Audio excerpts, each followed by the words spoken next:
বার্ষিক ওয়াজ মাহফিলের সম্মানিত প্রধান বক্তা বিশিষ্ট আলেমে দ্বীন হযরত মাওলানা মুফতি রেজাউল করিম আবরার সাহেবকে হযরতকে তার গুরুত্বপূর্ণ নসিহত পেশ করার জন্য মাহফিল ইন্তেজামিয়া কমিটির পক্ষ থেকে সবিনয় অনুরোধ জানাচ্ছি। আসসালামু আলাইকুম ওয়া রাহমাতুল্লাহি ওয়া বারাকাতুহু। আলহামদুলিল্লাহ আলহামদুলিল্লাহি রাব্বিল আলামিন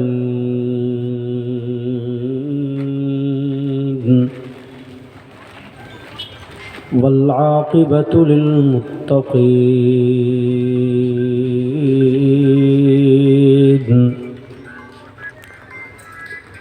والصلاة والسلام على أشرف الأنبياء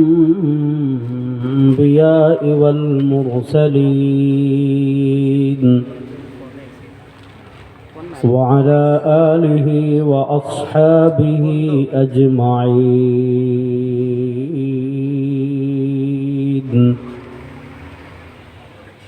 أما بعد فأعوذ بالله من الشيطان الرجيم.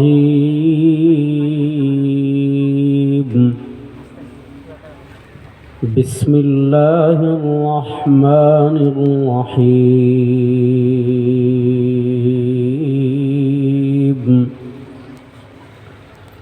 هو الذي أرسل رسوله بالهدى ودين الحق ليظهره على الدين كله ولو كره الكافرون. بارك الله لنا ولكم في القرآن العظيم ونفعنا وإياكم بالآيات والذكر الحكيم. وقال رسول الله صلى الله عليه وسلم: الإسلام يعلو ولا يعلى، أو كما قال عليه الصلاة والسلام. الله رب العزة والجلال লাখ কোটি শুকরিয়া আদায় করছি।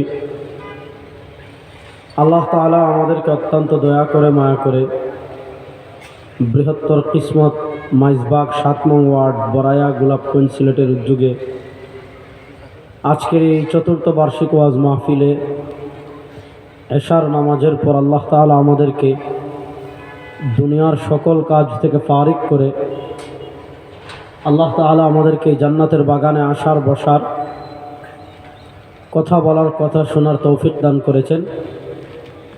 আমরা সবাই একবার অন্তরের অন্তঃস্থল থেকে আল্লাহ রব্বুল ইজ্জত ওয়াল জালালের দরবারে কালেমাতুশ শুকর আদায় করি আলহামদুলিল্লাহ।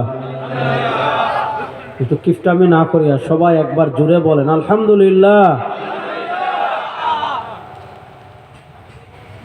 আমি আসলে অসুস্থ, এখন নিজের এলাকার মাহফিলে যদি না আসি এটা খারাপ দেখায়, এজন্য আমি আপনাদের সামনে হাজির হয়েছি।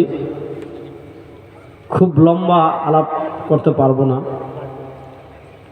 ছোট্ট কয়েকটা কথা আপনাদের সামনে পেশ করার চেষ্টা করব। যেহেতু এখানে যুবকদের সংখ্যা বেশি, মুরব্বীদের সংখ্যা কম। আজকে আল্লাহ তাআলা নবী করিম সাল্লাল্লাহু আলাইহি ওয়াসাল্লামকে যে কয়েকটা লক্ষ্য এবং যে কয়েকটা উদ্দেশ্যকে সামনে রেখে দুনিয়াতে পাঠিয়েছেন। আপনি যদি কাউকে গোলাপগঞ্জ পাঠান একটা লক্ষ্য উদ্দেশ্য থাকে, আপনি যদি কাউকে বাজারে পাঠান তাও একটা উদ্দেশ্য থাকে, হেতিমগঞ্জ পাঠালে তাও একটা উদ্দেশ্য থাকে, সিলেট পাঠালে তাও একটা উদ্দেশ্য থাকে। আপনার সন্তানকে আপনি সৌদি আরব পাঠাচ্ছেন, কাতার পাঠাচ্ছেন, কুয়েত পাঠাচ্ছেন, বাহরাইন পাঠাচ্ছেন, ইউরোপে পাঠাচ্ছেন, আমেরিকায় পাঠাচ্ছেন, ফ্রান্সে পাঠাচ্ছেন। আপনি যদি তাকে কোথাও পাঠান নিশ্চিত কোনো একটা লক্ষ্য, কোনো একটা উদ্দেশ্য, কোনো একটা কারণে পাঠান। তো আল্লাহ তাআলা আমাদেরকে যে দুনিয়াতে পাঠিয়েছেন, আল্লাহ তাআলা আমাদেরকে দুনিয়াতে পাঠানোর কিছু লক্ষ্য উদ্দেশ্য আছে। ঠিক তেমনিভাবে আল্লাহ তাআলা সরওয়ারে দু আলম তাজদার মদিনা জনাব মুহাম্মদুর রাসূলুল্লাহ সাল্লাল্লাহু আলাইহি ওয়াসাল্লামকে আল্লাহ তাআলা যে সকল মহান লক্ষ্য এবং যে সকল মহান উদ্দেশ্য নিয়ে আল্লাহ তাআলা তাকে দুনিয়াতে পাঠিয়েছেন, কোরআনুল কারীমের জায়গায় জায়গায় আল্লাহ তাআলা সেই লক্ষ্য এবং সেই উদ্দেশ্যের কথা বর্ণনা করেছেন। আমি যে আয়াতে কারীম আপনাদের সামনে তিলাওয়াত করেছি, আল্লাহ তাআলা যে সকল মহান লক্ষ্য এবং উদ্দেশ্যকে সামনে রেখে নবী করিম সাল্লাল্লাহু আলাইহি ওয়াসাল্লামকে দুনিয়াতে পাঠিয়েছেন, সেই মহান লক্ষ্য এবং উদ্দেশ্যের একটি লক্ষ্য এবং উদ্দেশ্য আল্লাহ তাআলা এই কোরআনে এই আয়াতে বর্ণনা করেছেন। এই আয়াতের ব্যাখ্যা করার আগে আরেকটা বিষয় আমাদেরকে বুঝতে হবে, সেটা হলো আমরা প্রত্যেক দিন প্রত্যেক রাকাত নামাজে সূরা ফাতিহা পড়ি। যদি একাকী দাঁড়াই তাহলে তো আমরাই পড়ি, আর যদি ইমামের পিছনে দাঁড়াই তাহলে তো ইমামের কিরাত আমাদের কিরাত। রাসূলুল্লাহ সাল্লাল্লাহু আলাইহি ওয়াসাল্লাম বলেছেন, মান কানা লাহু ইমাম, তোমরা কেউ যদি ইমামের পিছনে দাঁড়াও তাহলে আপনার আলাদা করে কিরাত পড়া লাগবে না। কেন? ফাকিরাতুল ইমামি লাহু কিরাআ। আপনি যদি ইমামের পিছনে দাঁড়ান তাহলে ইমামের পিছনে দাঁড়ালে ইমামের কিরাতটাই আপনার কিরাত। তো ইমাম সাহেব পড়েন সূরাতুল ফাতিহা, এটাকে বলা হয় উম্মুল কোরআন। রাসূল করিম সাল্লাল্লাহু আলাইহি ওয়াসাল্লামের ভাষায় হিয়া আ'যামু সূরা মিন সুওয়ারিল কোরআন। সূরাতুল ফাতিহা কোরআনুল কারীমের সব সূরার মধ্যে সর্বোত্তম, সবচেয়ে মহান, সবচেয়ে বড় সূরা মর্যাদার দিক থেকে। সূরা ফাতিহায় একটা আয়াত কম বেশি আমরা সবাই জানি, পড়ি, প্রত্যেক দিন পড়ি, প্রত্যেক রাকাত নামাজে পড়ি, ইহদিনাস সিরাতাল মুস্তাকিম। আল্লাহ আমাদেরকে সিরাতুল মুস্তাকিমের পথ দেখান। সিরাতুল মুস্তাকিমের সরল বাংলা অনুবাদ যদি বলি, সোজা পথ, ডানেও নাই বামেও নাই। সিরাতুল মুস্তাকিমের সরল কথা জান্নাতের পথ। এবার শুনেন, দুনিয়াতে পথ হবে অনেক, দুনিয়াতে মত হবে অনেক, দুনিয়াতে দল হবে অনেক, দুনিয়াতে মতবাদ হবে অনেক। এই যে আল্লাহ তাআলা বলেছেন, আল্লাহ তাআলা যে আমাদেরকে দোয়া শিখিয়েছেন, ইহদিনাস সিরাতাল মুস্তাকিম, আল্লাহ আপনি আমাদেরকে সঠিক পথ দেখান, সিরাতুল মুস্তাকিম দেখান। হযরত আব্দুল্লাহ ইবনে মাসউদ রাদিয়াল্লাহু তাআলা হাদিস ইমাম বুখারী রাহমাতুল্লাহ আলাইহি সহিহ বুখারীতে এনেছেন, ইমাম ইবনে জারীর তাবারী রাহিমাহুল্লাহ তাফসীর ইবনে জারীর তাবারীতে এনেছেন। কি এনেছেন? আন্না রাসূলুল্লাহ সাল্লাল্লাহু আলাইহি ওয়াসাল্লাম খাত্তা খাত্তা। আল্লাহ নবী সাল্লাল্লাহু আলাইহি ওয়াসাল্লাম একদিন সাহাবা একরামকে নিয়ে, আমরা যেমন এখানে মাহফিল করছি, আমি কথা বলছি, আপনারা শুনছেন, নবী করিম সাল্লাল্লাহু আলাইহি ওয়াসাল্লাম সাহাবা একরাম রিদওয়ানুল্লাহি আলাইহিম আজমাইনকে নিয়ে বসে একদিন এরকম একটা সোজা দাগ দিয়েছেন। সোজা দাগ দিয়ে বলেন, ফাহাদা সিরাতুম মুস্তাকিম, ফাহাদা সিরাতুম মুস্তাকিম। এই সোজা পথ সিরাতুল মুস্তাকিম, জান্নাতের পথ। সুম্মা খাত্তা আন ইয়ামিনিহি খুতুতা। এরপর আল্লাহ নবী সাল্লাল্লাহু আলাইহি ওয়াসাল্লাম সোজা পথের ডানে আরো অনেকগুলো পথ এঁকেছেন। ওয়া আন শিমালিহি খুতুতা। একটা পথ দিয়েছেন সোজা পথ দেখিয়ে বলেছেন, আমার উম্মাহ এই পথ সোজা, এটা জান্নাতের পথ। সুম্মা খাত্তা আন ইয়ামিনিহি খুতুতা। এরপর আল্লাহ নবী সাল্লাল্লাহু আলাইহি ওয়াসাল্লাম এই সোজা পথের ডানে আরো অনেকগুলো পথ এঁকেছেন। ওয়া আন শিমালিহি খুতুতা। রাসূল করিম সাল্লাল্লাহু আলাইহি ওয়াসাল্লাম সোজা পথের বামে অনেকগুলো পথ এঁকেছেন, সোজা পথের ডানেও পথ এঁকেছেন, সোজা পথের বামেও পথ এঁকেছেন। সোজা পথের ডানে এবং বামে পথ এঁকে নবী করিম সাল্লাল্লাহু আলাইহি ওয়াসাল্লাম বলেন, আমার উম্মতেরা শুনো, এই সোজা পথের ডানে যত পথ তৈরি হবে, এই সোজা পথের বামে যত পথ তৈরি হবে, ফাফি রাসি কুল্লি তরিকিন শাইতান ইয়াদউ আন-নাস ইলা নারি জাহান্নাম। এই সোজা পথের ডানে যত পথ তৈরি হবে, এই সোজা পথের বামে যত পথ তৈরি হবে, ফাফি রাসি কুল্লি তরিকিন শাইতান এই প্রত্যেক পথের মাথায় বসে আছে এক একটা শয়তান, ওই প্রত্যেক পথের মাথায় বসে আছে এক একটা শয়তান। আপনি জান্নাতের পথের দিকে পথ চলতে থাকবেন, আপনার ডানের পথ থেকে ইয়াদউন নাস ইলা নারি জাহান্নাম, ওই শয়তান আপনাকে জাহান্নামের দিকে ডাকবে। আপনার ডানে পথ তৈরি হবে, আপনার বামে পথ তৈরি হবে। সরওয়ারে দু আলম সাল্লাল্লাহু আলাইহি ওয়াসাল্লাম বলেন, ওই জান্নাতের পথে পথ চলতে জান্নাতের বামে যত পথ তৈরি হবে, জান্নাতের পথের ডানে যত পথ তৈরি হবে, ফাফি রাসি কুল্লি তরিকিন শাইতান। শোনো, ওই ডানে বামের প্রত্যেক পথের মাথায় কেউ আপনাকে স্মার্ট ইসলাম বলে ডাকবে, কেউ আপনাকে আধুনিক ইসলাম বলে ডাকবে, কেউ আপনাকে সহজ ইসলাম বলে ডাকবে, কেউ আপনাকে মডার্ন ইসলাম বলে ডাকবে। কত পথ তৈরি হবে, কত মত তৈরি হবে। সরওয়ারে দু আলম বলেন, ডানে বামে যত পথ তৈরি হবে সব পথ জাহান্নামের পথ, একটা পথ কশ্চিনকালে জান্নাতের পথ হতে পারে। এবার প্রশ্ন হলো, দুনিয়াতে কেউ এই কথা বলবে না যে তার পথ জাহান্নামের পথ, বলবে?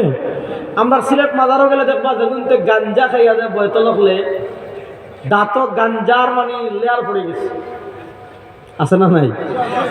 মাশাআল্লাহ, আপনারা যদি দরকার না যান তো আমার কষ্ট নাই। সিলেট দরকার গেছেন নি? সব গেছেন তো? আপনারা যদি আমার সিলেটে মনে করেন না মাতেন তো আওয়াজ আগাইতো না, মাতবা তো ইনশাল্লাহ। আপনি সিলেট দরগায় যেগুলোকে দেখবেন গাঁজা খেতে খেতে দাঁতে লেয়ার পড়ে গিয়েছে, গাঞ্জা খাইতে খাইতে বয়তলে মানে এখন শরীর কুত্তার ধরিল যে গন্ধ, মানে তার শরীরে এর চেয়ে মারাত্মক আরো গাঞ্জার গন্ধ।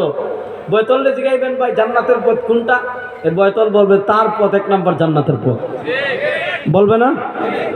আপনি শাহপুরান গেলে দেখবেন নামাজ নাই, রোজা নাই, হজ নাই, যাকাত নাই, বিড়ি খায়, ইয়াবা খায়, ফেন্সিডিল খায়, গাঞ্জা খায়, পর্দা নাই, গোসল করে না, ওযু করে না, দাড়ি মুছ কিচ্ছু কাটে না, দাঁত ব্রাশ মনে হয় জন্মের পরে একবার করছিল, দাঁতও ময়লা জমতে জমতে খালি ময়লা দেখা যার, দাঁত দেখা যান না। তারে গিয়ে মাথায় বাবা আচ্ছা সঠিক পথ কোনটা, সে বলবে তারটাই 1 নম্বর পিওর জান্নাতের পথ, আর বাকি সব জাহান্নামের পথ। স্বাভাবিক, দুনিয়াতে যে যে পথে আছে সবাই তার পথকেই জান্নাতের পথ বলবে। আপনি শাহজালাল মাজারের ভণ্ডদের কাছে যান, তারা বলবে তারটা জান্নাতের পথ। আপনি শাহপুরানের ওই মধুরি গাঞ্জুটি বৈতলগুলোর কাছে যান, বলবে তারটা জান্নাতের পথ। আপনি আটরশিতে গেলে তারা বলবে তারটা জান্নাতের পথ। হিজবুত তাওহীদের কাছে তারা গেলে তারা বলবে তারটা জান্নাতের পথ। আমার কাছে আসলে আমি বলবো আমারটা জান্নাতের পথ। জামাতে ইসলামের কাছে গেলে তারা বলবে তারটা জান্নাতের পথ। ইসলামী আন্দোলনের কাছে গেলে তারা বলবে তারটা জান্নাতের পথ। দুনিয়াতে কেউ একবার এই কথা বলবে না যে আমার পথ জাহান্নামের পথ, সবাই বলবে তার পথ জান্নাতের পথ। কিন্তু নবী করিম সাল্লাল্লাহু আলাইহি ওয়াসাল্লাম বলেছেন, ওই সোজা পথটাই জান্নাতের পথ।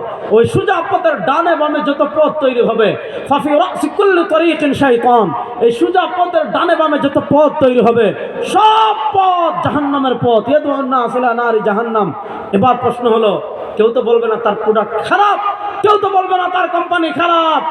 আপনি বাংলাদেশে দেখবেন নামাজও পড়ে না, রোজাও রাখে না, হজও করে না, যাকাতও দেয় না, এরকম ভণ্ড বাংলাদেশে আছে না নাই? আমাদের সিলেট অনেক কম আলহামদুলিল্লাহ। ও বাইরে থাকি কিছু আইয়া শাহজালালের মাজারও জমাইছে। শাহজালালের মাজারের ভণ্ড যেগুলি আধা 3 ভাগের 2.5 ভাগ হইলো সিলেটের বাইরে। মানে আমরা সিলেটি মানুষ ইগুগি আইলো বন্ধ হয়েছে লাখম, বাইরে থেকে বেশি আয়। এখন প্রশ্ন হলো, আমি সঠিক পথটা চিনব কেমনে?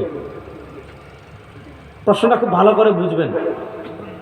আল্লাহ নবী বলেছেন, ফাফি রাসি কুল্লি তরিকিন শাইতান, আপনাকে শয়তান ডাকবে জাহান্নামের পথের দিকে। আপ ইয়ার বাত ইয়ে হে, প্রশ্ন হলো জান্নাতের পথটা আমি কেমনে চিনব? আল্লাহ তাআলা নিজেই ব্যাখ্যা করে দিচ্ছেন, ইহদিনাস সিরাতাল মুস্তাকিম। আল্লাহ আমাদেরকে সিরাতে মুস্তাকিমের পথ দেখান।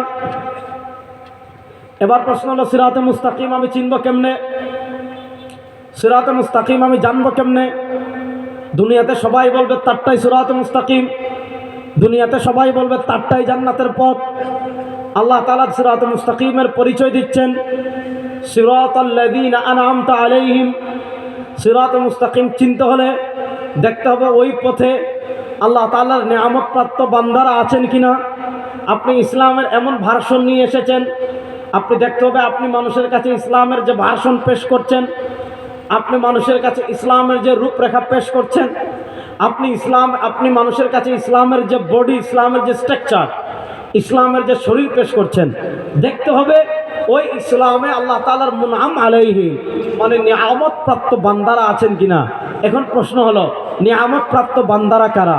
এই উম্মার ভিতর নম্বর 1 গ্রুপ, এই উম্মার ভিতর 1 নম্বর গ্রুপ, যারা নির্দ্বিধায় সবাই নিয়ামত প্রাপ্ত, যারা নির্দ্বিধায় সবাই জান্নাতি, যারা নির্দ্বিধায় সবাই আল্লাহর নেক বান্দা, যারা নির্দ্বিধায় সবাই আল্লাহর প্রিয় বান্দা, যারা নির্দ্বিধায় সবাই আল্লাহ তাআলার নিয়ামত প্রাপ্ত, সেই জামাতের নাম হলো জামাতে সাহাবা।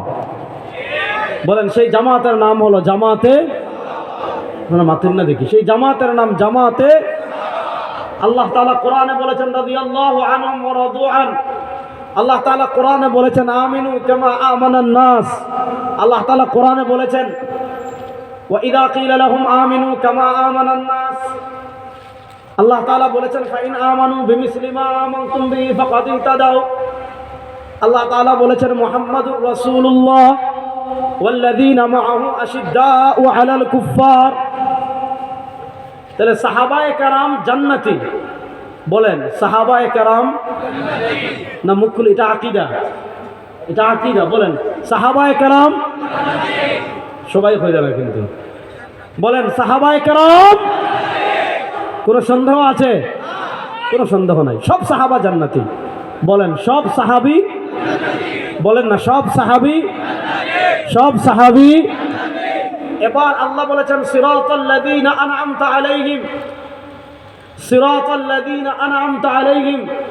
আপনি জান্নাতের পথ চিনতে চান, দেখেন সাহাবায়ে কেরামের জামাত আছেন কিনা।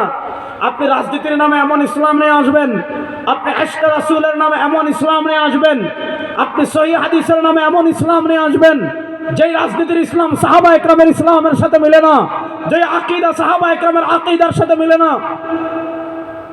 যেই রাজনীতি সাহাবায়ে কেরামের রাজনীতির সাথে মিলে না, যে আমল সাহাবায়ে কেরামের আমলের সাথে মিলে না, যে ইশকে রাসূল সাহাবায়ে কেরামের ইশকে রাসূলের সাথে মিলে না। আল্লাহর জাতের কসম করে বলি, আপনি যদি এমন ইসলাম আবিষ্কার করেন, আপনি যদি এমন ইসলামের ভাষণ পেশ করেন, আপনি যদি এমন ইসলামের দাওয়া পেশ করেন যে ইসলাম সাহাবায়ে কেরামের ইসলামের সাথে মিলে না, যে রাজনীতি সাহাবায়ে কেরামের রাজনীতির সাথে মিলে না, যে আকীদা সাহাবায়ে কেরামের আকীদার সাথে মিলে না, যে আদর্শ সাহাবায়ে কেরামের আদর্শের সাথে মিলে না, ওই আদর্শ কখনো জান্নাতের আদর্শ হতে পারে না। ওই আদর্শ নিশ্চিত নিশ্চিত জাহান্নামের পথ। ওই আদর্শ অবশ্য জান্নাতে, জাহান্নামের।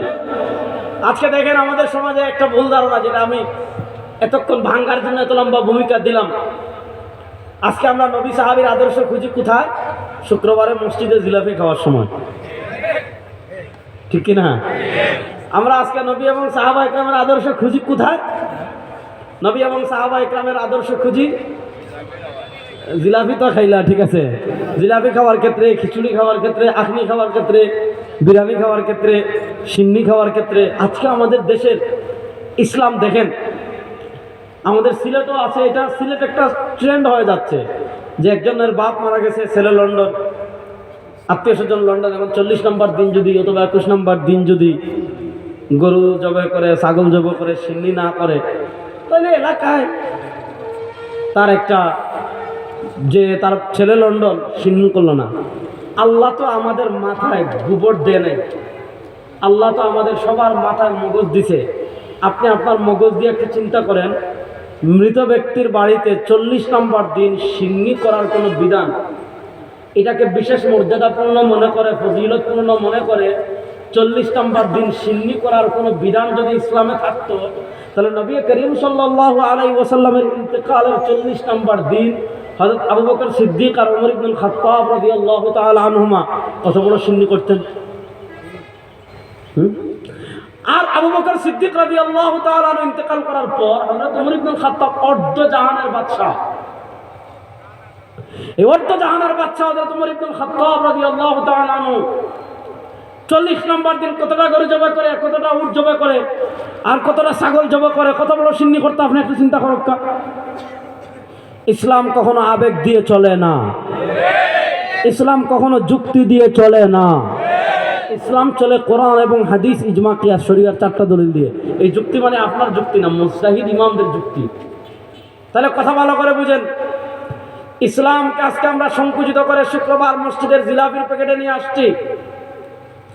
ইসলামকে আজকে আমরা সংকুচিত করতে করতে করতে করতে 40 সিন্নির ডেকে নিয়ে আসছি।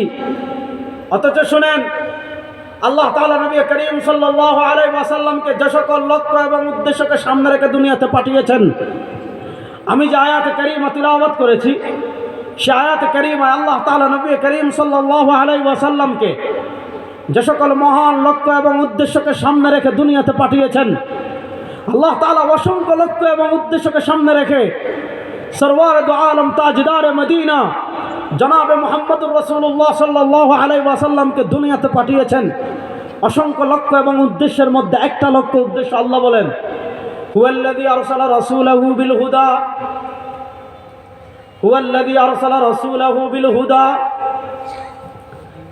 তিনি আল্লাহ তার নবীকে দুনিয়াতে প্রেরণ করেছেন, তিনি আল্লাহ তার রসুলকে দুনিয়াতে প্রেরণ করেছেন বিল হুদা, হেদায়েত দিয়ে। হেদায়েত দিয়ে মানে কি?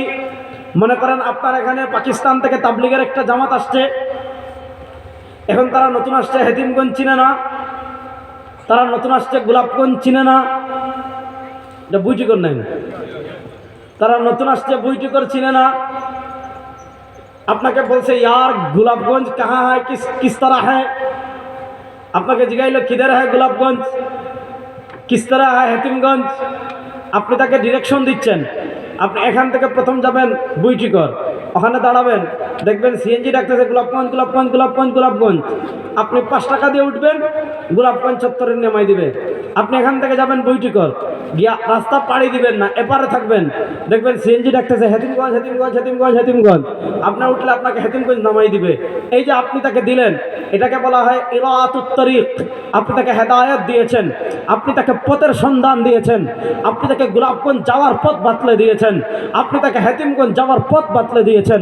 মুসলমান শুনেন, আমরা আগের হাদিস থেকে বুঝলাম দুনিয়াতে পথ হবে অনেক, দুনিয়াতে মত হবে অনেক। আপনি গোলাপগঞ্জ যেতে চাচ্ছেন, আপনি এখন গোলাপগঞ্জ যেতে হলে গোলাপগঞ্জ যাওয়ার একটা রাস্তা আছে, ওই রাস্তা বাদ দিয়ে আপনি যদি এদিকে যান, আপনি গোলাপগঞ্জ যেতে পারবেন না। আপনি এদিকে যান, আপনি গোলাপগঞ্জ যেতে পারবেন না। আপনি গোলাপগঞ্জ যাওয়ার একটা নির্দিষ্ট রাস্তা আছে, ওই রাস্তা ধরে যদি আপনি আগান, আপনি গোলাপগঞ্জে পৌঁছাবেন। আপনি হেতিমগঞ্জ যাওয়ার একটা রাস্তা আছে, ওই রাস্তা ধরে যদি আপনি আগান, আপনি হেতিমগঞ্জ পৌঁছাবেন। ঠিক তেমনিভাবে আমরা যে দুনিয়াতে এসেছি, আমাদের সকলের চূড়ান্ত গন্তব্য জান্নাত। জান্নাত ছাড়া মুমিনের আর কোনো গন্তব্য নাই, জান্নাত ছাড়া মুসলমানদের আর কোনো গন্তব্য নাই। এখন দুনিয়াতে পথ হবে অনেক, দুনিয়াতে মত হবে অনেক। এবার প্রশ্ন হলো, আপনি জান্নাতের পথের ডিরেকশন আপনাকে কে দিবে? জান্নাতের পথ আপনাকে কে দেখিয়ে দিবে? জান্নাতের পথের সন্ধান আপনাকে কে দিবে? কে আপনাকে বলবে এদিকে চললে তুমি জান্নাতে যাইবা? কে আপনাকে বলবে এদিকে তুমি যাইও না, এদিকে গেলে তুমি জান্নাত পাবা না?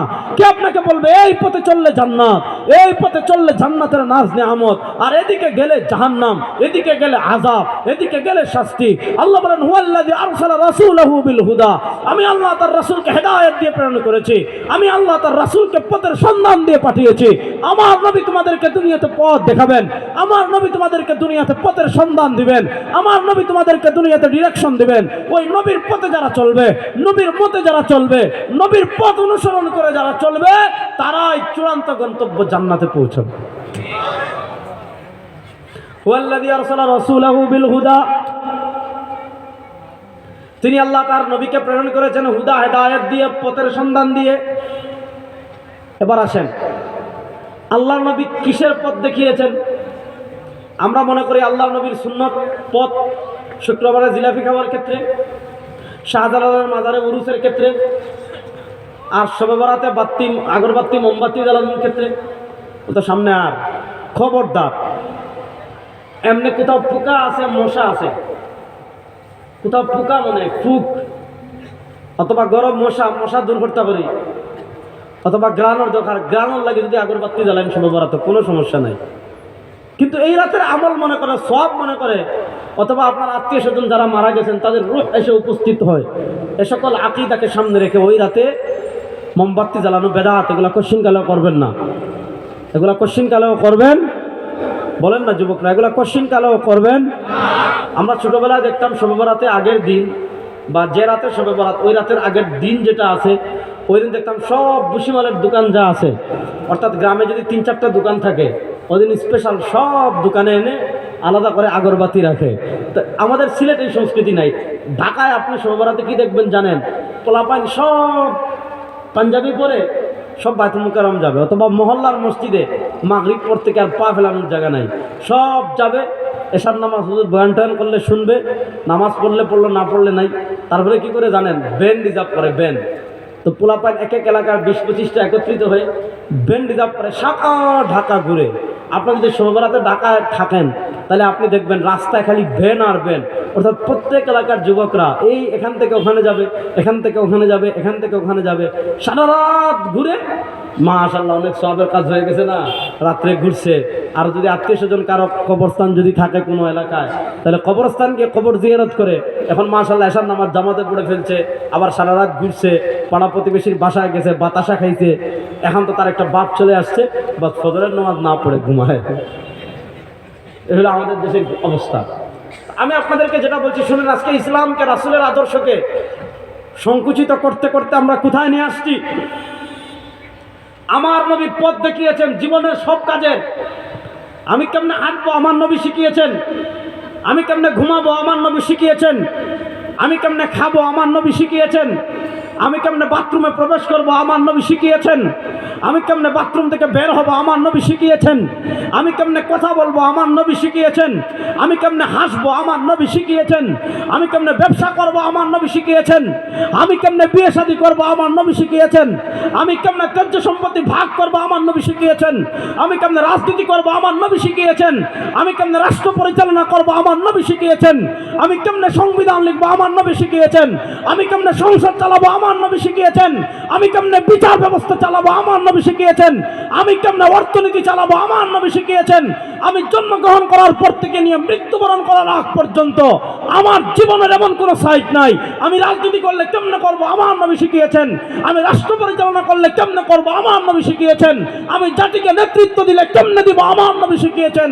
আমি যদি পরিপূর্ণ মুসলমান হতে চাই, আপনি রাজনীতি বলেন, অর্থনীতি বলেন, রাষ্ট্রনীতি বলেন, সংবিধান বলেন, সংসদ বলেন, সব জায়গায় সর্বদা আলমের আদর্শকে ফলো করতে হবে।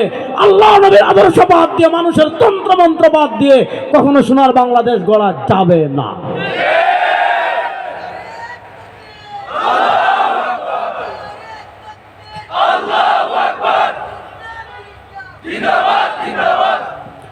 আর আমরা আজকে নবীকে সংকুচিত করে ফেলেছি জিলাপির প্যাকেটে। মনে হয় শুক্রবার মসজিদে যদি যুবক হলে জিলাপি পাইলেন, আলহামদুলিল্লাহ খুশি। আপনি খাওয়া, আমি খাবার পাতা দিয়ে না, আবার মনে করেন না হুজুরের রিজিক বন্ধ করলি না, আপনি 1 প্যাকেট নাই 2 প্যাকেটও খাওয়া, সমস্যা নাই। কিন্তু শুনেন যুবকরা, এই কথাটা ভালো করে বুঝবেন, আমার এই পয়েন্টটা ভালো করে বুঝবেন। আমাদের ধর্মের নাম, আর আসতে বলেন, আমাদের ধর্মের নাম, আমাদের জাতীয়তাবাদ মুসলিম। বলেন আমাদের জাতীয়তাবাদ। হুয়াল্লাযী আরসালা রাসূলাহু বিল হুদা, তিনি আল্লাহ তার নবীকে হেদায়েত দিয়ে পাঠিয়েছেন। আর কি দিয়ে পাঠিয়েছেন? ওয়াদিনিল হক। সুবহানাল্লাহ পড়েন। তিনি আল্লাহ তার নবীকে দ্বীন হক তথা সত্য ধর্ম প্রিয় পাঠিয়েছেন। যুবকরা আকাশ বাতাস প্রকম্পিত করে বলেন, সেই সত্য ধর্মের নাম হাতেন না দেখি, সেই সত্য ধর্মের নাম। এজন্য আমাদের জাতীয় পরিচয় বাঙালি নেই। ওই বাঙালি যেগুলো ভারতের দালাল, এগুলো আমাদেরকে শিখায় বাঙালি। আমরা নট বাঙালি, আমরা বাংলাদেশি। বাঙালি কেন বলে জানেন? আমার সোনার বাংলা, আমি তোমায় ভালোবাসি। এই সঙ্গীত যে লিখেছে রবীন্দ্রনাথ ঠাকুর, সে প্রচন্ড বাংলাদেশ বিদ্বেষী একটা লোক ছিল। আপনারা জানেন ঢাকা বিশ্ববিদ্যালয় যখন ঢাকায় হওয়ার কথা ছিল, এই রবি ঠাকুর এটার বিরোধিতা করেছে। কেন? ঢাকায় যদি ভার্সিটি হয়, মুসলমানদের সন্তানরা শিক্ষিত হয়ে যাবে, মুসলমানদের সন্তানরা জ্ঞানী হয়ে যাবে, মুসলমানদের সন্তানরা শিক্ষা দীক্ষায় এগিয়ে যেতে পারে। এজন্য ঢাকা ভার্সিটি ঢাকায় হোক, এটা রবীন্দ্রনাথ চায় নাই। এই রবীন্দ্রনাথ ছিল ব্রিটিশের গোলাম, ব্রিটিশের দালাল। আর আমাদের জাতীয় কবি হলেন কাজী নজরুল ইসলাম। তিনি ব্রিটিশকে বলেছিলেন, সারা দেশ ছাড়বি কিনা বল, না হলে কিলের চুটে হাড় করিব জল। মানে আমার দেশ তুই ছাড়বি কিনা, নাহলে কিলাই হাড্ডি ভাঙিলে। এই ভারতের গোলাম, ভারতের দালাল, ভারতের দিল্লির ওপারের রবীন্দ্রনাথ, তার বাপদাদার ব্যবসা ছিল পতিতা ব্যবসা। সে বলেছে আমার সোনার বাংলা, আমি তোমায় ভালোবাসি। এটা দিয়ে আমার বাংলাদেশের আকাশ সে বুঝায় নাই, তার কলকাতার আকাশ বুঝিয়েছে, তার কলকাতার আসমান বুঝিয়েছে। ওই ভারতের দালালদের একটা জাতীয় সঙ্গীত হতে পারে, 14 কোটি মুসলমানের জাতীয় সঙ্গীত আমরা মানি না, মানি না, মানি না। দিন ইসলাম, দিন ইসলাম, জিন্দাবাদ, জিন্দাবাদ। ইসলামের শত্রুরা শুনেন, হুঁশিয়ার সাবধান, ইসলামের শত্রুরা। ভাই তো বল মাইক্রো মিছিল দেওয়া লাগতো না, তারা দিবে এমনি। আপনার অন্ধকে হরিদেব খারাপ সাইড হ্যাঁ কথা ভালো করে। সে কি বলে, ওমা, এই যুবকরা শুনেন, ওমা ফাগুনে তোর আমের বলে। এই মা মানে আরে আম্মা ডাকতে জানেননি, মাথা ইনো খারে আম্মা ডাকে বুঝাই রানি। মানে তারার হিন্দুদের একটা মূর্তি আছে, কালী মূর্তি, কালিমা। এই কালিমায় ভালো মন্দের মালিক তারা মনে করে। হে কবিতা লিখতেছে, ও মা ফাগুনে তোর আমের বনে, মানে তার মার কাছে সে আবদার করতেছে। এই কবিতা জাতীয় সঙ্গীত আমরা মানি না। আর সে যে বলেছে আমার সোনার বাংলা, মানে তারা এই বিজেপি দেখবেন, উগ্র বিজেপি, মোদি, এই গুজরাটের কসাই নরেন্দ্র মোদি, এই ভারতের হিন্দু গোষ্ঠী বিজেপি, তারা দেখবেন একটা মানচিত্র প্রকাশ করে তাদের সংসদে লটকিয়ে রেখেছে। আমাদের বাংলাদেশ সব তারা আবার আগের মতো বানাতে চায়। এজন্যই বাংলাদেশে গত 15 বছর বিনা ভোটে ভারতের গোলামদেরকে কেন ক্ষমতায় বসিয়েছিল, দিনের ভোট রাতে করে কেন ভারতের গোলামদের ক্ষমতায় বসিয়েছিল, দামি নির্বাচন করে ভারতের গোলামদেরকে কেন তারা ক্ষমতায় বসিয়েছিল একমাত্র বাংলাদেশকে ভারতের অঙ্গরাজ্য বানানোর জন্য। শুনেন যুবকরা, ভারতের ফ্যাসিবাদকে পরাজিত করেই আমাদের মিশন শেষ নাই। আগামীতে বাংলাদেশে বসে যারা ভারতের গোলামি করবে, আগামীতে বাংলাদেশে বসে যারা ভারতের দালালি করবে, আগামীতে বাংলাদেশের ক্ষমতায় বসে যারা ভারতের পা চাটবে, শেখ হাসিনাও তো শাড়ি নিয়ে পলাইতে পারছে। আগামীতে যারা ভারতের গোলামি করবে, লুঙ্গি নিয়ে এই দেশ থেকে পলাতে পারবে না।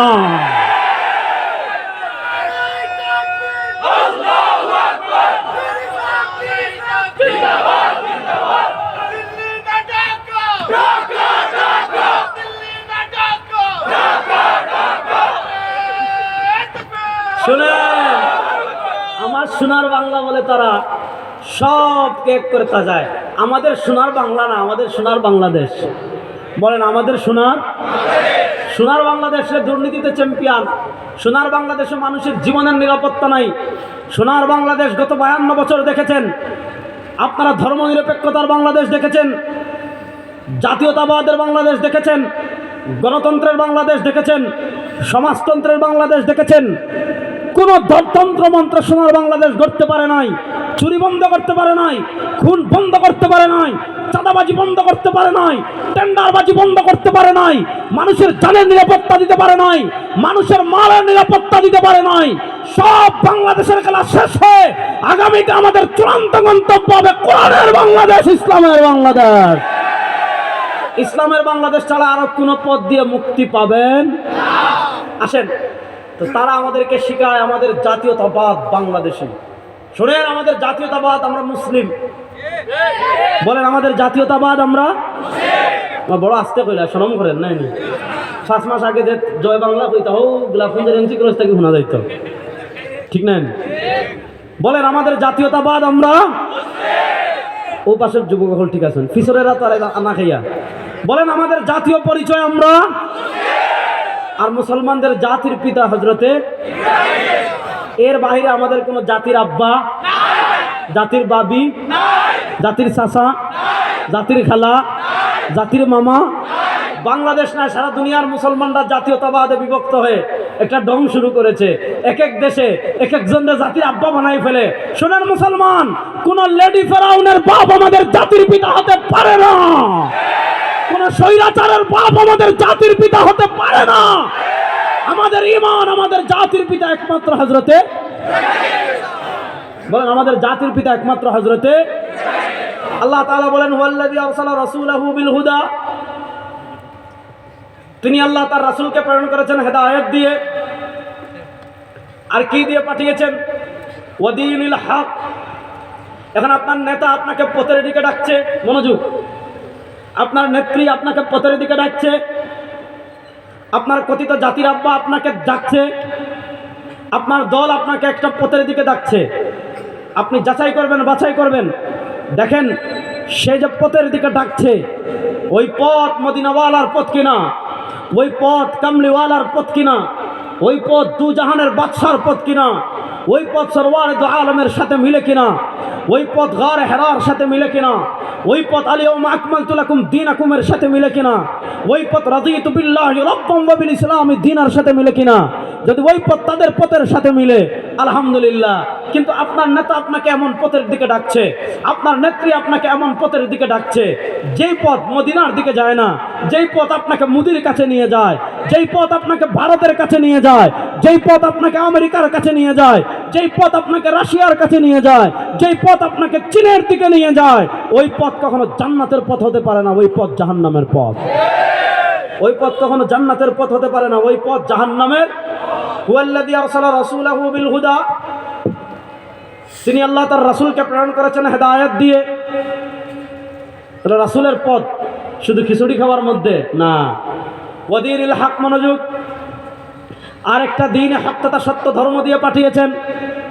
বলেন সেই সত্য ধর্মের নাম?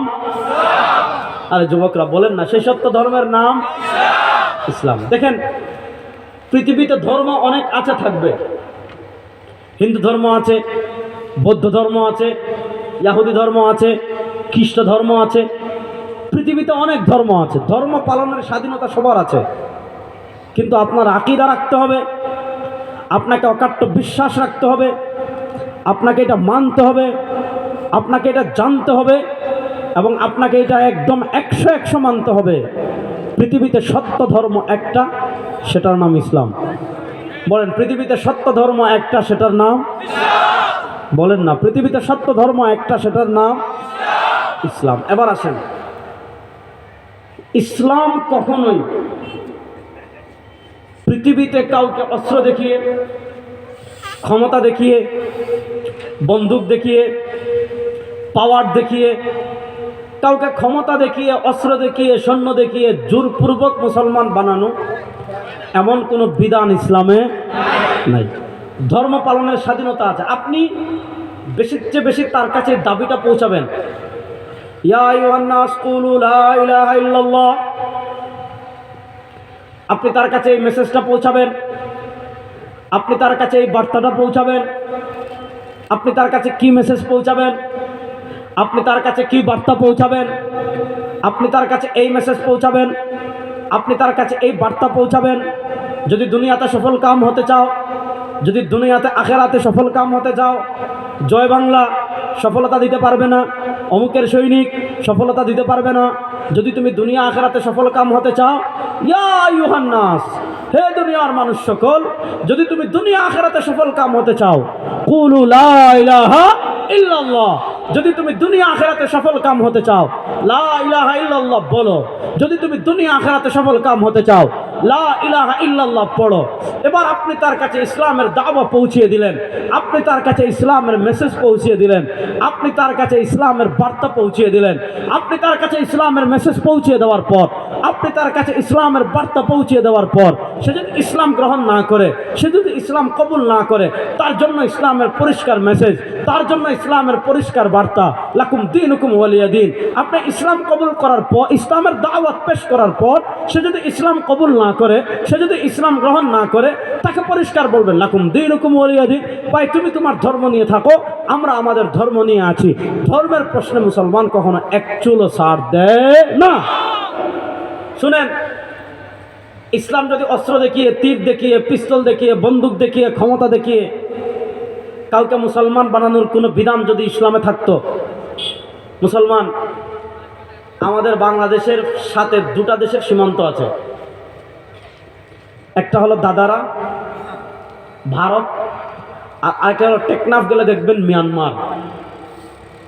দেখেন আপনি পাশের রাষ্ট্রগুলো যেগুলোর সীমান্ত, যুবকরা খুব ভালো করে পয়েন্টটা বুঝবেন। আমাদের বাংলাদেশ একটা ছোট্ট রাষ্ট্র, মাত্র 56,000 বর্গ মাইলের ছোট্ট একটা রাষ্ট্র।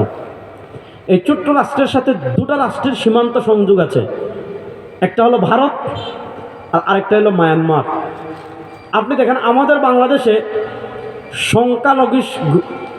গরিষ্ঠ, মানে বাংলাদেশের সংখ্যায় বেশি হলো মুসলমান, অন্যান্য ধর্মরা সংখ্যালঘু, মানে তার সংখ্যায় কম, হিন্দুরা সংখ্যায় কম, বৌদ্ধরা সংখ্যায় কম, ইহুদিরা আরও কম। আমাদের দেশে মুসলমান সংখ্যায় বেশি, হিন্দুরা সংখ্যায় কম। আমাদের পার্শ্ববর্তী রাষ্ট্র ভারত, ওখানে হিন্দুরা সংখ্যায় বেশি, মুসলমান সংখ্যায় কম। আমাদের সাথে সংযুক্ত আরেকটা রাষ্ট্র মিয়ানমার, ওখানে মুসলমানরা সংখ্যায় কম, বৌদ্ধরা সংখ্যায় বেশি। আপনি আমাদের পার্শ্ববর্তী রাষ্ট্রদের যারা সংখ্যালঘু তাদের সাথে আমাদের বাংলাদেশের সংখ্যালঘুদের অবস্থা মাপেন। আপনি প্রথমে ভারতে যান, ওখানে মুসলমান সংখ্যায় কম, সেখানে মুসলমানদের অবস্থা দেখেন। আমাদের বাবরি মসজিদকে শত শত বছর থেকে যেই মসজিদে মুসলমানরা ইবাদত করে, শত শত বছর থেকে যেই মসজিদে মুসলমানরা উপাসনা করে, দেখেন বাবরি মসজিদকে ভেঙে তারা রাম মন্দির বানিয়েছে, সেখানে মন্দির বানিয়েছে। কাশ্মীরে মুসলমানদেরকে হত্যা করছে। ওই গুজরাটের কসাই নরেন্দ্র মোদী গুজরাটে সাম্প্রদায়িক দাঙ্গা তৈরি করে হাজার হাজার মুসলমানকে হত্যা করা হয়েছে। দিল্লিতে মুসলমানদেরকে হত্যা করা হয়েছে, আসামে করা হচ্ছে, কাশ্মীরে করা হচ্ছে, গুজরাটে করা হচ্ছে, পাঞ্জাবে করা হচ্ছে, চেন্নাইয়ে করা হচ্ছে, হায়দ্রাবাদে করা হচ্ছে, সিকিমে করা হচ্ছে। আপনি পুরো ভারত রাষ্ট্রটার দিকে তাকান, পৃথিবীর সবচেয়ে বেশি সাম্প্রদায়িক দাঙ্গা যে কয়েকটা রাষ্ট্র হয় তাদের ভিতর অন্যতম হলো ভারত। সেখানে মুসলমান সংখ্যা কম, আজকে সেখানে মুসলমানদের নিরাপত্তা নাই, আজকে সেখানে মুসলমানদের জানমালের নিরাপত্তা নাই। মুসলমানদেরকে পিটিয়ে হত্যা করা হয়, মুসলমানদেরকে পাথর দিয়ে আঘাত করে করে হত্যা করা হয়, ট্রেন থেকে ফেলে দিয়ে মুসলমানদেরকে হত্যা করা হয়, মুসলমানদের ঘর বাড়ি গুড়িয়ে দেওয়া হয়, মুসলমানদের মসজিদ ভেঙে দেওয়া হয়, মুসলমানদের মাদ্রাসা ভেঙে দেওয়া হয়। আর মুসলমানদের উপর এমন কোনো জুলুম নাই, এমন কোনো অত্যাচার নাই, করা হচ্ছে না। আপনি মায়ানমারের দিকে তাকান, এই জানোয়ারগুলো মাছ খায় না, গরুর গোশত খায় না, ছাগলের গোশত খায় না, মুরগির গোশত খায় না। কেন খায় না জানেন? তারা বলে জীব হত্যা মহাপাপ, প্রাণী হত্যা মহাপাপ। আপনি একটা পাঙ্কাশ মাছকে কেমনে কেটে খাবেন? হ্যাঁ, আপনি একটা তেলাপিয়া মাছকে কেমনে কেটে খাবেন? আপনি একটা মুরগিকে কেমনে জবে করবেন, তার প্রাণ আছে না? আপনি একটা ছাগলকে কেমনে জবে করবেন, তার প্রাণ আছে না? আপনি একটা হাঁসকে কেমনে জবে করবেন, তার প্রাণ আছে না? আপনি একটা গরুকে কেমনে জবে করবেন, তার প্রাণ আছে না? ওরে বাপ রে বাপ, এই জানোয়ারদের কাছে হাঁসের জন্য কত মায়া, মাছের জন্য কত মায়া, গরুর জানের জন্য কত মায়া, ছাগলের জানের জন্য কত মায়া। কিন্তু এই জানোয়ারদেরকে দেখান, তাহলে তোরা আরাকানে রাখাইনে হাজার হাজার রোহিঙ্গা মুসলমানকে কেন হত্যা করলে? হাজার হাজার রোহিঙ্গা মুসলমানদেরকে তারা খুন করেছে। তা আমাদের পার্শ্ববর্তী দুই রাষ্ট্রের দিকে তাকান, সেখানের সংখ্যালঘুরা কেমনে আছে? আরাকানের সংখ্যালঘু মুসলিম, তাদের ঘর বাড়ির কী অবস্থা, লক্ষ লক্ষ মানুষ, তাদেরকে আমরা আশ্রয় দিয়েছি। আমাদের একজন ছিলেন আপা, তিনি নোবেল বিজয়ের আশায় আশ্রয় দিলেন। আপা নাই, হ্যাঁ, আপার রুহের নাই বলতে কি, আপা অপারে আছেন। আমরা দোয়া করি অপারে আপার সংসার ভালো কাটুক, অপারে আপা ভালো থাকুক। অপারে যদি আপা ভালো থাকে আমাদের কোনো সমস্যা আছে? কোনো সমস্যা নেই। প্রয়োজনে আপার সাথে তো আরও অনেকে গেছেন, ওখানে জুম লীগ বা ভারত লীগ বা এই নামে একটা দল করে ওখানে স্বাধীনতা সংগ্রাম চালান। দেখেন ভারতের কোনো অংশ স্বাধীন করে আলাদা রাষ্ট্র প্রতিষ্ঠা করতে পারেন কিনা। ওপারে যদি স্বাধীনতার জন্য সাহায্য লাগে আমরা রেডি আছি, কিন্তু এই পারে আপনাদের রাজনীতি আর চলবে না। এই পারে মানুষ হত্যার সুযোগ আপনাদেরকে আর দেওয়া হবে। একটা জিনিস ভালো করে দেখেন, ওই দুই পাশের অবস্থা মিলান আর আমাদের বাংলাদেশের হিন্দুদের অবস্থা দেখেন। এই আপনারা বলেন একদম আল্লাহকে হাজির নাজির রেখে যুবকরা বলবেন, 5ই আগস্ট আমাদের আপা যখন চলে গেলেন, আমাদের আপা চলে যাওয়ার পর আপনাদের গোলাপগঞ্জে হিন্দুদের মন্দির আছে না নাই? মাতেন না দেখি, হিন্দুদের মন্দির আছে না নাই? আচ্ছা আপনারা বলেন, আপনাদের গোলাপগঞ্জের কোনো হিন্দুদের মন্দিরে কোনো মুসলমান আক্রমণ করেছে? না রাস্তা হক্কা, না রাস্তা হক্কা, আর জুড়ে হক্কা, কোনো মন্দিরে মুসলমানরা আক্রমণ করেছে?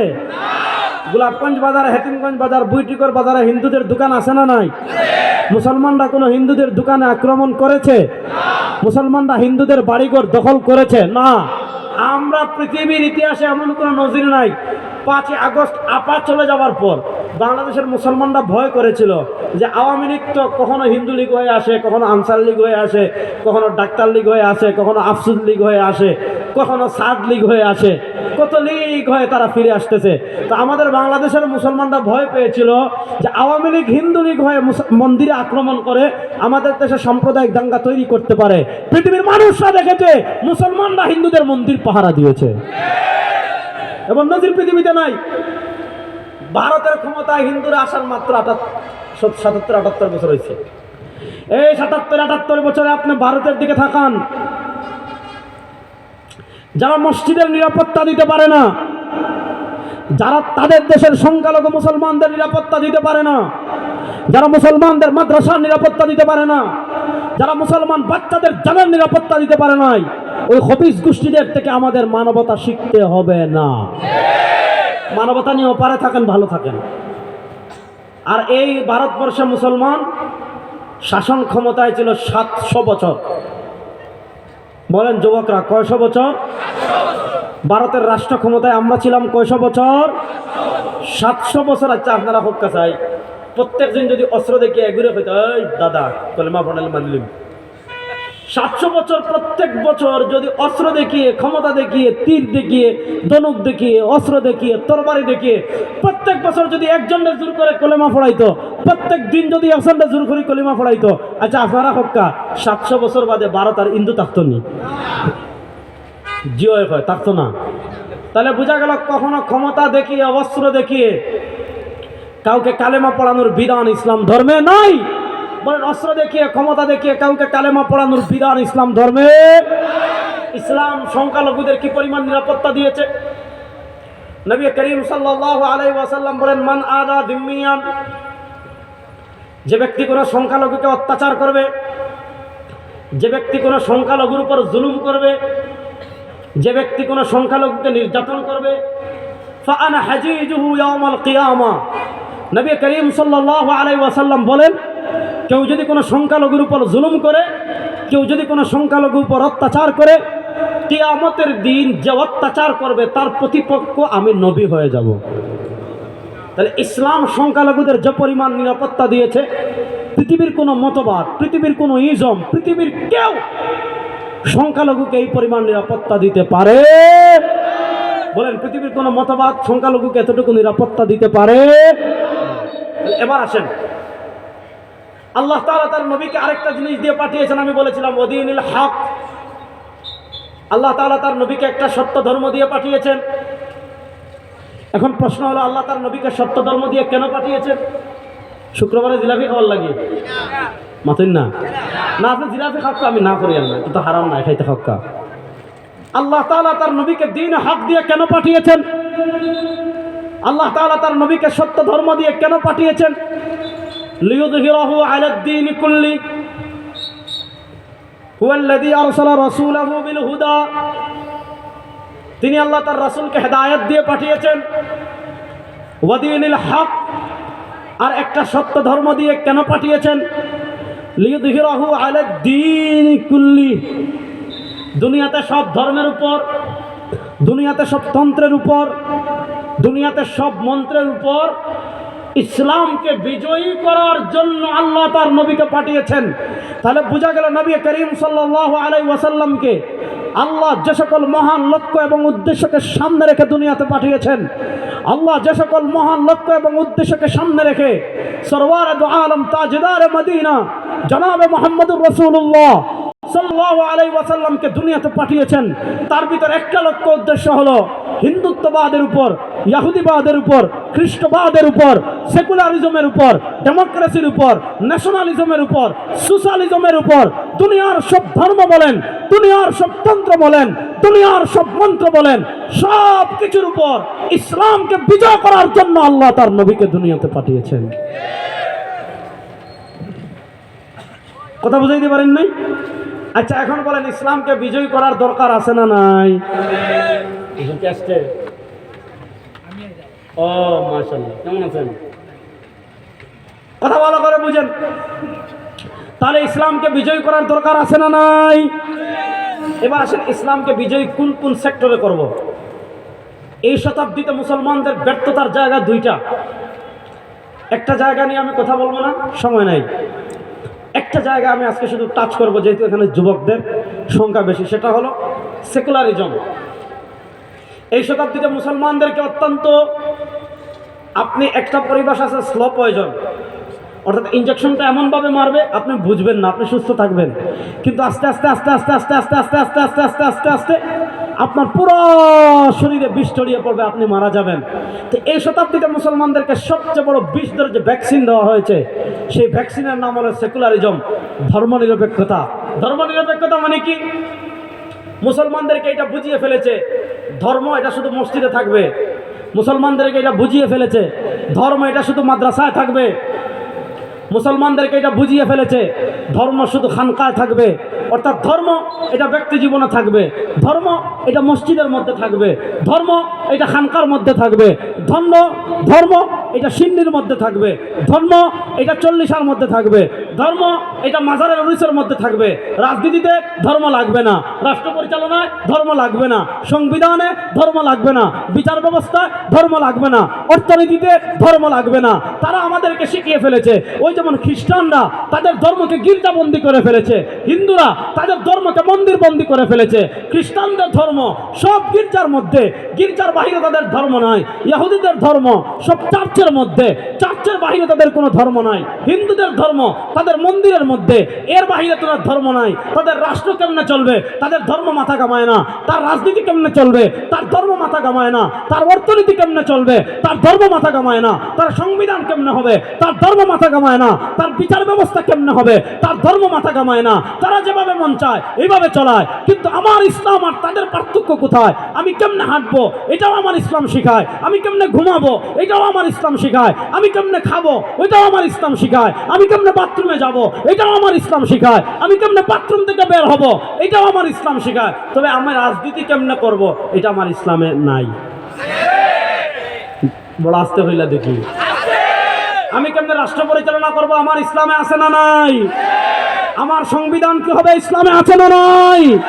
ও মুসলমান, 52 বছর থেকে যারা সেকুলারিজম আমাদের মাথায় চাপিয়ে রেখেছে, তারা আমাদেরকে শিখিয়েছে ইসলাম নিয়ে মসজিদে থাকো, তারা আমাদেরকে শিখিয়েছে ইসলাম নিয়ে খানকায় থাকো, তারা আমাদেরকে শিখিয়েছে ইসলাম নিয়ে মাদ্রাসায় থাকো, তারা আমাদেরকে শিখিয়েছে ইসলাম নিয়ে মাজারে থাকো।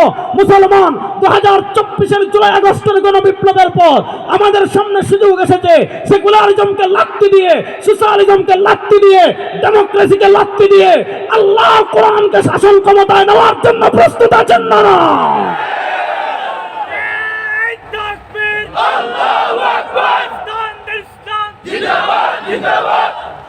এই দেশ 52%, 92% মুসলমানের দেশ। এই দেশে সেকুলারিজম আর চলবে না।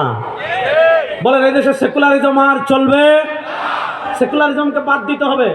আল্লাহর উপর পূর্ণ আস্থা এবং বিশ্বাস, ইসলামের সংসদ হোক, ইসলামের বিচার ব্যবস্থা হোক, ইসলামের অর্থনীতি হোক, ইসলামের আলোকে হাইকোর্ট সুপ্রিম কোর্ট পরিচালিত হোক। এটা কারা কারা চান দেখে একটু হাত তুলেন তো। সুতরাং ইসলামের পক্ষে যুবকরা থাকবেন তো ইনশাআল্লাহ? কোরআনের পক্ষে থাকবেন তো ইনশাআল্লাহ? আর পয়সা বকল তো হবাই থেকে রবাই আইতে চাইরা সুতারখান্দি থেকে ভারতের আধিপত্যবাদ মোকাবেলা করার জন্য যুবকরা প্রস্তুত আছেন ইনশাআল্লাহ? আমরা ভারতকে পরিষ্কার ভাষায় সব জায়গায় বলি, ওপারে থাকে। বাংলাদেশ নিয়ে বাড়াবাড়ি করবা, বাংলাদেশে আর কেউ লাগতো না। সিলেটের মুসলমানই তাদের জন্য যথেষ্ট।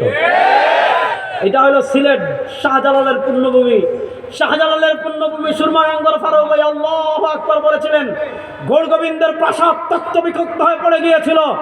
আমরা সিলেটের মুসলমান যদি ঐক্যবদ্ধ হয়ে যাই, আসাম মেঘালয় আবার আমাদের। বাড়াবাড়ি করলে আসাম মেঘালয় দখল করার জন্য প্রস্তুত আছেন যুবকরা ইনশাআল্লাহ? আল্লাহ তাআলা আমাদেরকে এক এবং নেক করুন। আল্লাহ তাআলা ইসলামের জন্য জীবন বিলিয়ে দেওয়ার তৌফিক আমাদের সবাইকে দান করুন। আল্লাহ তাআলা বাংলাদেশের সংসদ পর্যন্ত, বিচার ব্যবস্থা পর্যন্ত, হাইকোর্ট সুপ্রিম কোর্ট, অর্থনীতি সব ক্ষেত্রে ইসলামের বাতি, কোরআনের বাতি জ্বালানোর মেহনত করার তৌফিক আমাদের সবাইকে দান করেন। আমি তো বলছিলাম আমি আপনারা নিজের এলাকার মানুষ, সালাম কালাম করে যেতাম কি, বহুত লম্বা আওয়াজ হয়ে গেছে। আবার আপনাদের সাথে দেখা হবে, কথা হবে। আল্লাহ তাআলা সবাইকে ভালো রাখুক, সুস্থ রাখুক। আমার বাড়িতে আপনারা দাওয়াত, আপনারাও দাওয়াত। আমি আবার যদি দাওয়াত দিই, আবার দেখা হবে ইনশাআল্লাহ। আসসালামু আলাইকুম ওয়া রাহমাতুল্লাহ। আচ্ছা, যে সংক্ষিপ্ত দোয়া করে, দোয়া হইলো শেষে করতে, আচ্ছা মাঝে একবার করিলেই। আলহামদুলিল্লাহি রাব্বিল আলামিন ওয়াল আকিবাতু লিল মুত্তাকিন والصلاة والسلام على أشرف الأنبياء والمرسلين وعلى آله وأصحابه أجمعين আয় আল্লাহ আমাদের জীবনের সব গুনাহকে আপনি মাফ করে দেন আল্লাহ এই মাহফিলে আমরা যারা এসেছি বসেছি কথা বলেছি কথা শুনেছি আল্লাহ আমাদের আশা বসা কথা বলা কথা শোনাকে কবুল ও মঞ্জুর করে নেন আল্লাহ এই মাহফিলের উসিলায় এলাকার কবরস্থানে যত মুমিন মুমিনাত আছে আল্লাহ তাদের কবরকে জান্নাতের টুকরা বানিয়ে দেন আল্লাহ আজকের এই মাহফিলে যারা টাকা দিয়ে পয়সা দিয়ে শ্রম দিয়ে মেধা দিয়ে সহযোগিতা করেছেন আল্লাহ সকলের সহযোগিতাকে আপনি কবুল ও মঞ্জুর করে নেন আল্লাহ আমাদের যাদের মা বাবা কবরের বাসিন্দা হয়েছেন তাদের কবরকে জান্নাতের টুকরা বানিয়ে দেন আল্লাহ আমাদের যাদের মা বাবা এখনও জীবিত আছেন তাদেরকে দীর্ঘ নেক হায়াত দান করেন আল্লাহ আমাদের ভিতর যারা অসুস্থ আছে তাদেরকে শিফায়ে কামিলা আজিলা দান করেন আল্লাহ আমাদের ভিতর যারা পেরেশানিতে আছে পেরেশানি দূর করে দেন আল্লাহ যারা ঋণগ্রস্ত আছে তাদের ঋণ পরিশোধ করার তৌফিক দান করেন আল্লাহ আমাদের সবাইকে বাংলাদেশের দিন বিজয়ের মেহনত করার তৌফিক দান করেন ওসল্লাল্লাহু ওয়াসাল্লাম আলা খাইরি খালকি মুহাম্মদ ওয়া আলা আলিহি ওয়া আসহাবিহি আজমাইন আমিন বিরহমাতিকা ইয়া আল্লাহ আসসালামু আলাইকুম আলহামদুলিল্লাহ মুহতারাম উপস্থিতি আমরা গুরুত্বপূর্ণ আলোচনা শুনছিলাম দারুল উলুম দেওবন্দ